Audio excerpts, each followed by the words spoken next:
அதாவது தொழில் தொடங்கணும் அப்படின்னு நினைக்கிறவங்க, ஒரு சின்ன ஷாப் வைக்கணும்னு நினைக்கிறவங்க, அப்படி இல்லை பெரிய நிறுவனமா நான் வந்து நடத்தணும் அப்படின்னு நினைக்கிறவங்க, நீங்க என்ன சொல்ல வரீங்க? இந்த இளைஞர்கள் வந்து நிறைய தொழில் தொடங்கணும், வேலை வாய்ப்புகள் அதிகமாகணும்னு சொல்லிட்டு உத்தியம் ரெஜிஸ்ட்ரேஷன் சொல்லுவாங்க. அது அதாவது சோல் ப்ராப்பர்ஷிப் அண்ட் பார்ட்னர்ஷிப்னு ரெண்டு இருக்கு. அது ரெண்டுமே ஸ்டேட் கவர்மெண்ட் கீழே வரும்.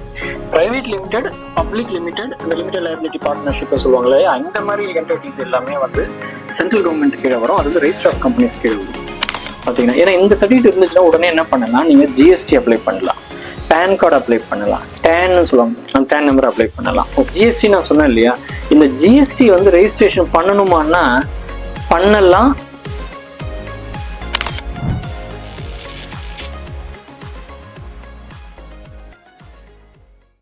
Hi guys, free tax Tamil நண்பர்களுக்கு இனிய வணக்கம்.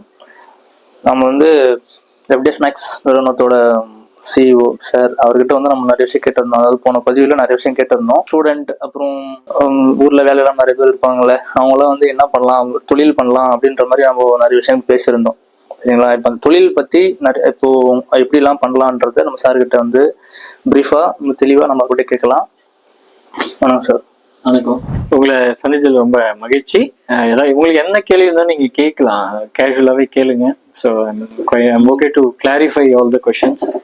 ஸோ ஏன்னா நீங்க இளைஞர்களுக்கு வந்து பல கொஷின்ஸ் இருக்கும் இல்லையா. ஸோ நமக்கு கிளாரிட்டி இல்லாமல் இருக்கலாம்.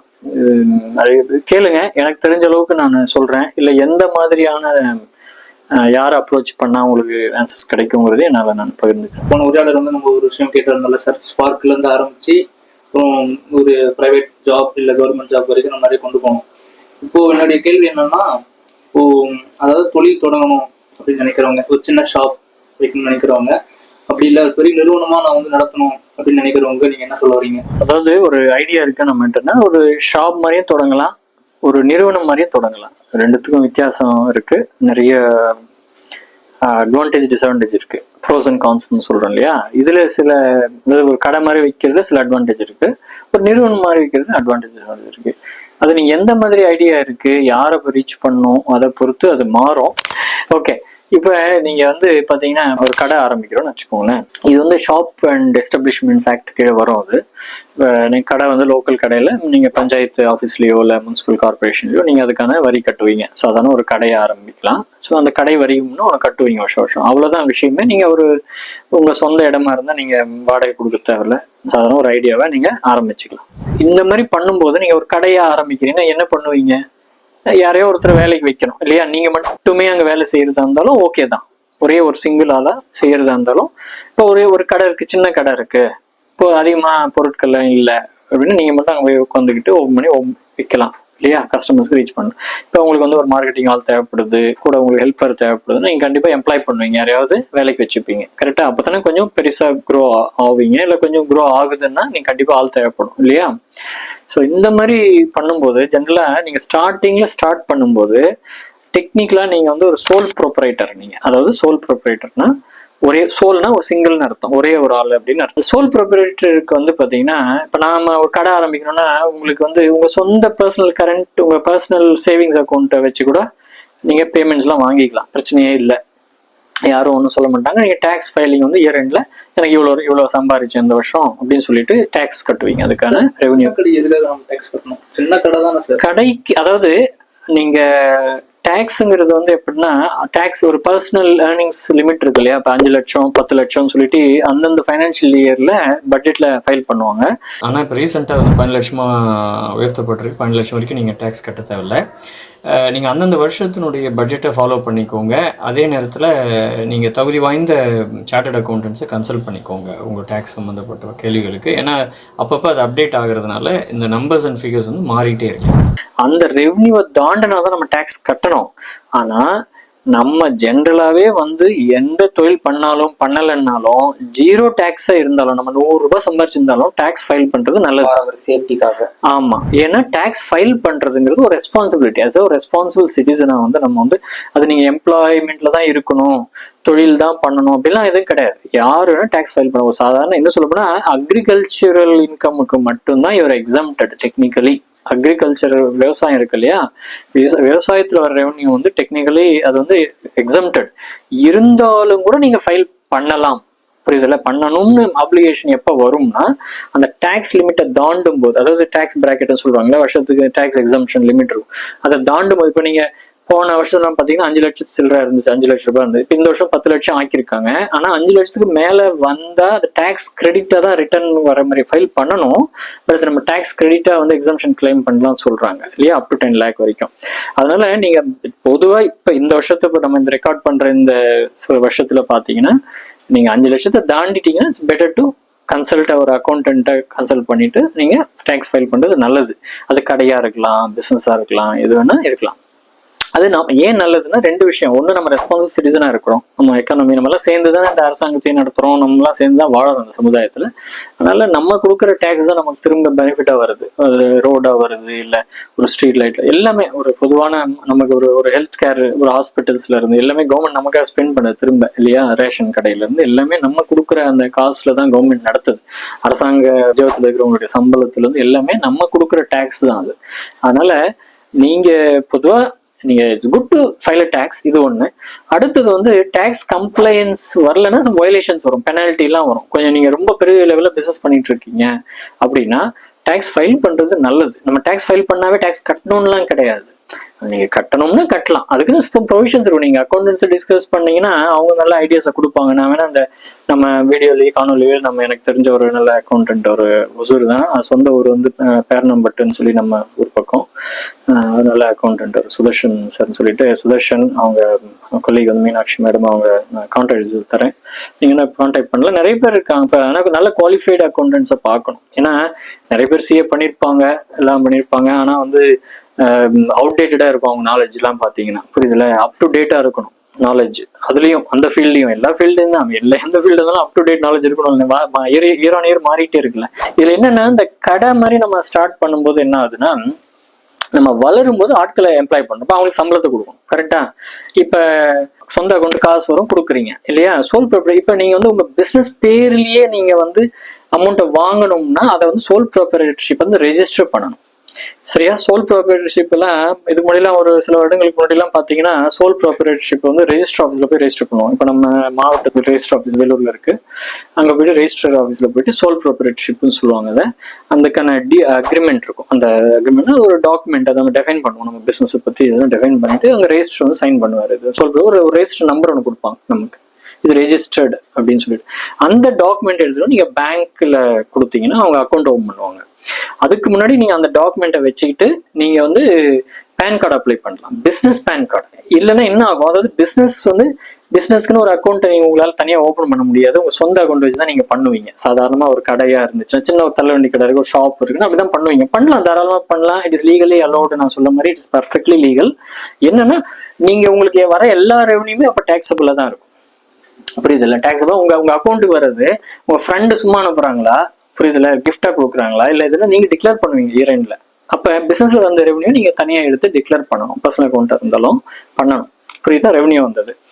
அதே மாதிரி வந்து இப்ப நான் சோல் ப்ராப்பர்ட்டி வந்து ரெஜிஸ்டர் ஆஃபீஸ்ல ரெஜிஸ்டர் பண்ண சொன்னேன் இல்லையா. இப்ப சென்ட்ரல் கவர்மெண்ட் என்ன பண்ணுச்சு, சில வருடங்கள் முன்னாடி, இப்ப இந்த கரண்ட் கவர்மெண்ட் இந்த இளைஞர்கள் வந்து நிறைய தொழில் தொடங்கணும், வேலை வாய்ப்புகள் அதிகமாகணும் சொல்லிட்டு உத்தியம் ரெஜிஸ்ட்ரேஷன் சொல்லுவாங்க. அது UDYIM அப்படின்னு சொல்லுவாங்க, UDHYIM அப்படின்னு தெரியல, அது உதயம்னு நம்ம சொல்றோம், பட் இட்ஸ் ஆக்சுவலி உத்தியம். நானும் உதயம் படிச்சுட்டு இருந்தேன்.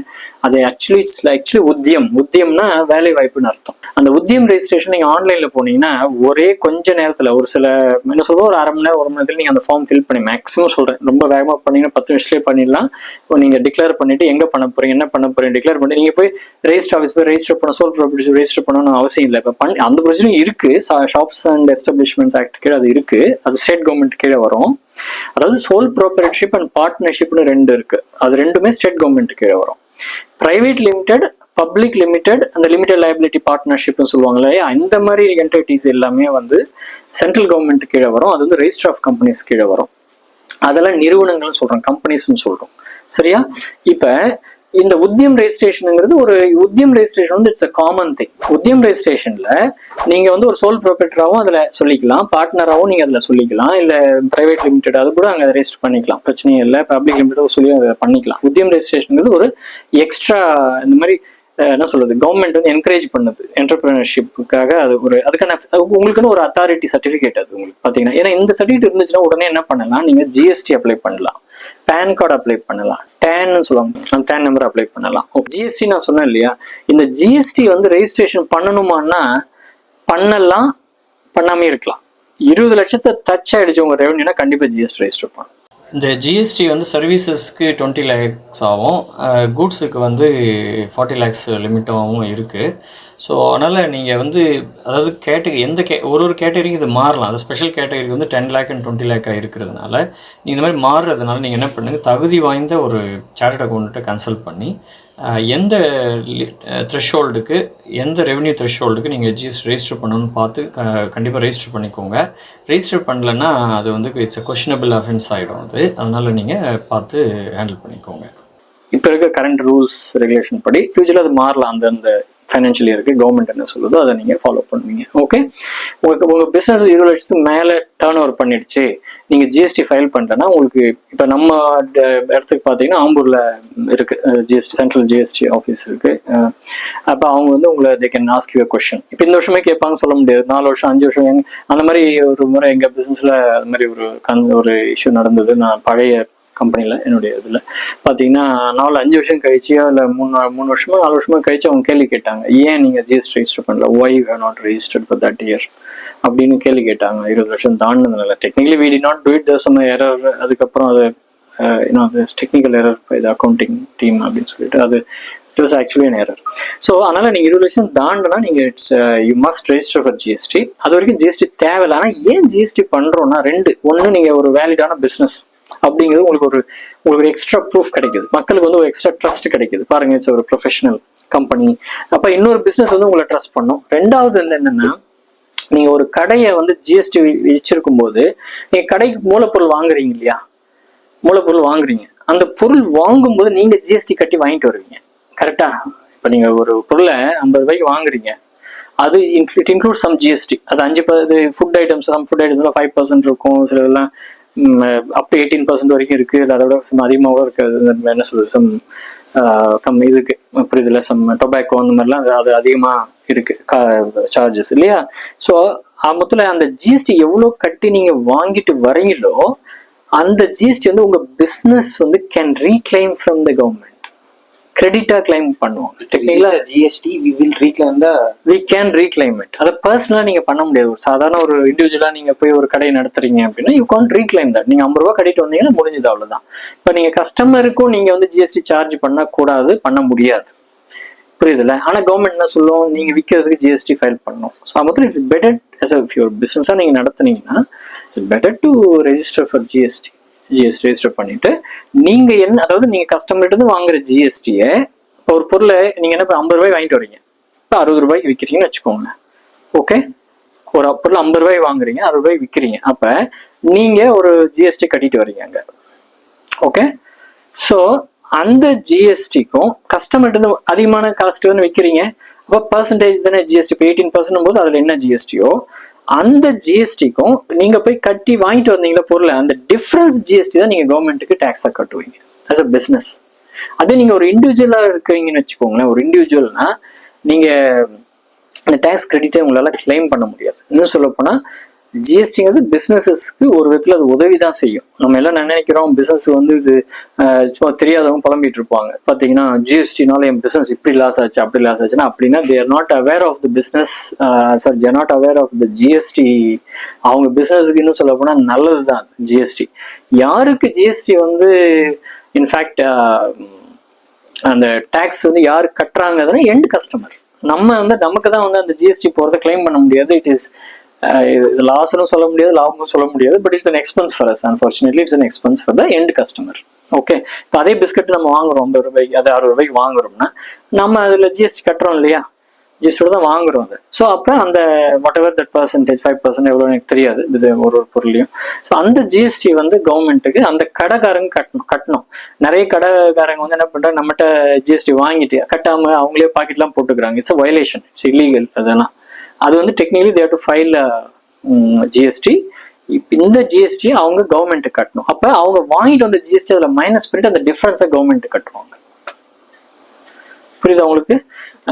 ஸோ இன்கேஸ் வந்து நம்ம கம்மி விலைக்கு வித்துட்டாங்கன்னு வச்சுக்கோங்க, ஒரு பொருள் பாழடைஞ்சு போச்சு, இப்போ ஏதோ ஒரு பழம் வந்து அழுக போகுது, அது விற்கிறாங்க. பழத்துக்குலாம் ஃபுட் ஐட்டம்ஸ்லாம் literally some items are not tax, some items அல்ல ஸ்மால் டேக்ஸ் தான் இருக்கு. சும்மா ஒரு எக்ஸாம்பிளுக்காக சொல்றேன். ஒரு பிரெட் ஐட்டம் எவ்வளோ டேக்ஸ் இருக்குன்னு எனக்கு தெரியல.